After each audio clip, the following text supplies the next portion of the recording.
Bonjour et bienvenue dans ce point bourse du week-end du 18 juin 2022. Je rappelle que les informations et analyses données sur cette chaîne sont données à titre indicatif et ne peuvent pas être considérées comme un conseil en investissement. L'investissement en bourse est risqué et vous êtes responsable de tous les investissements que vous faites. Alors, on va faire rapidement les valeurs abonnées. Et avant ça, on va regarder quand même deux petites actions qui sont intéressantes. C'est Valneva. Alors, Valneva qui a explosé avec le Covid et les vaccins.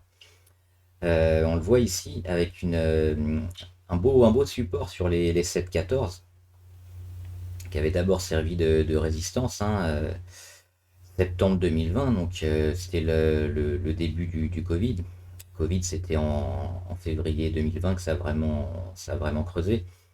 Donc le temps que ça se mette en place, Valneva est allé chercher une première fois sa résistance à 7,14 à consolider, et puis après ça a fait véritablement support, on le voit ici au mois de janvier 2021, avant d'exploser complètement et d'aller chercher des valeurs énormes sur les 30 quasiment, puis une consolidation, une dégradation, on a consolidé jusqu'à la moyenne à 200 sur les 15, une dégradation après, et puis on revient à nouveau sur ces 7,14 là, et on va zoomer, hop, c'est cette dernière semaine, lundi.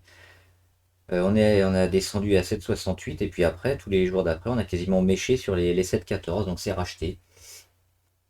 Donc ça peut être intéressant avec des petits pics de volume sur la dernière semaine qui nous indiquent quand même que c'est racheté massivement sur les 7,14. Donc si le support tient et puis qu'on vient à casser ces prochains jours cette oblique qui sera autour des 8, 8,50, ça peut valoir le coup de se mettre sur Valneva. On a aussi Netflix. Netflix, ils ont aussi un support qui a été bien marqué sur les 165 environ.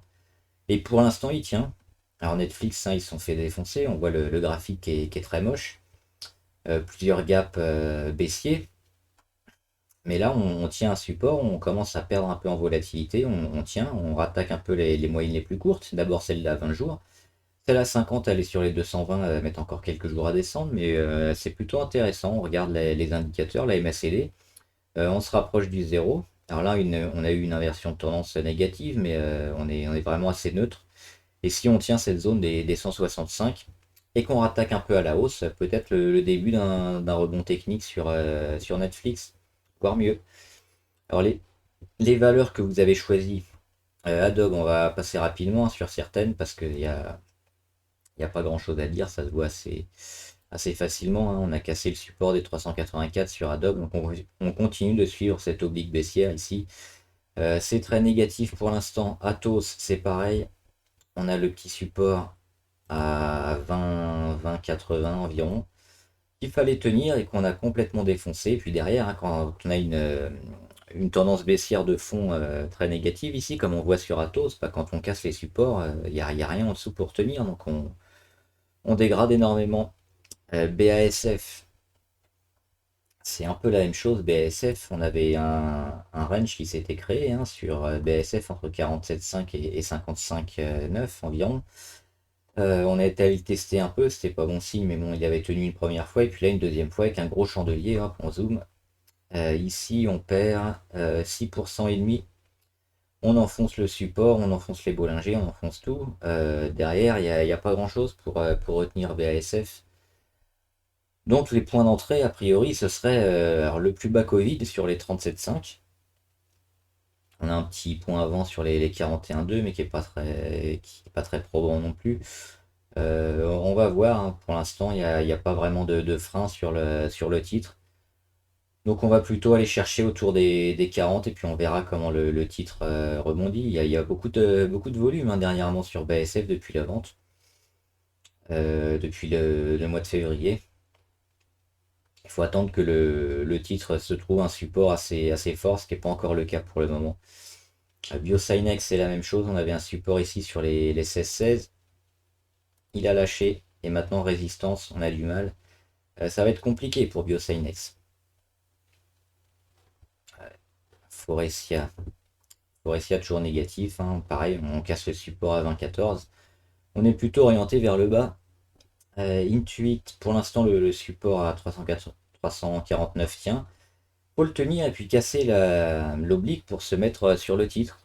Tant qu'on est là entre les 350 et les 400, il n'y a rien à faire, faut voir, observer et attendre qu'on vienne casser un support ou une résistance.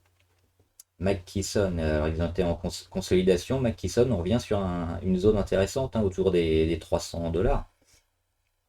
Et on va peut-être aller chercher plus bas, hein. Alors peut-être une réaction pour casser cette oblique très court terme, très pentue, mais ce sera pas véritablement probant. On va probablement aller chercher en bas sur les 280 et puis après construire. On voit qu'au niveau MACD, on est toujours orienté bien à la baisse. Donc il y a des chances d'avoir un support à 280 qui va être confirmé. Netflix, on l'a fait. Ruby. Alors Ruby, on regarde les plus hauts. De plus en plus bas, 48 pour Ruby le plus haut, ensuite 40, 37, 30, 27, et on continue de descendre, on continue de dégrader. Les plus bas, alors on s'est mis un petit biseau comme ça descendant avec l'oblique sur les plus hauts et puis l'oblique des plus bas sur le mois d'octobre 2020 et novembre 2021. C'est plutôt intéressant, ça suit bien la courbe de la figure. Donc énormément de travail et de pourcentage dans cette figure hein, qui va nous mener plutôt dans du long terme. On a le support sur les 21,7 à tenir ces prochains jours. Mais sinon il y a du zigzag. Et puis ce qui est intéressant quand même sur Ruby, c'est qu'on voit cette zone ici avec toutes les moyennes qui sont quasiment rassemblées, quasiment plates. Donc si on vient à casser ça, des fois ça peut faire des beaux retournements intéressants. Mais en ce moment le pétrole n'est pas au mieux. Donc à très court terme, on va éviter de jouer les pétrolières hein, qui sont probablement orientées à la baisse.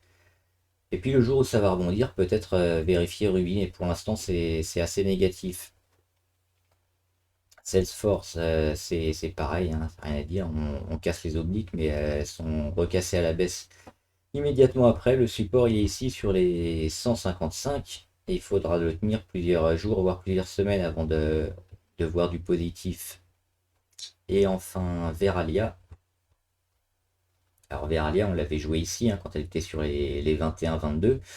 On a eu une belle explosion avec un gap à l'ouverture, les dividendes, puis on est allé chercher l'oblique et la prise de bénéfice ici sur la résistance à 28,80 sur la moyenne à 200. On a cassé l'oblique momentum, donc celle-là on peut l'oublier. Hop, c'est fait. Ça pouvait servir d'alerte hein, pour quitter le titre.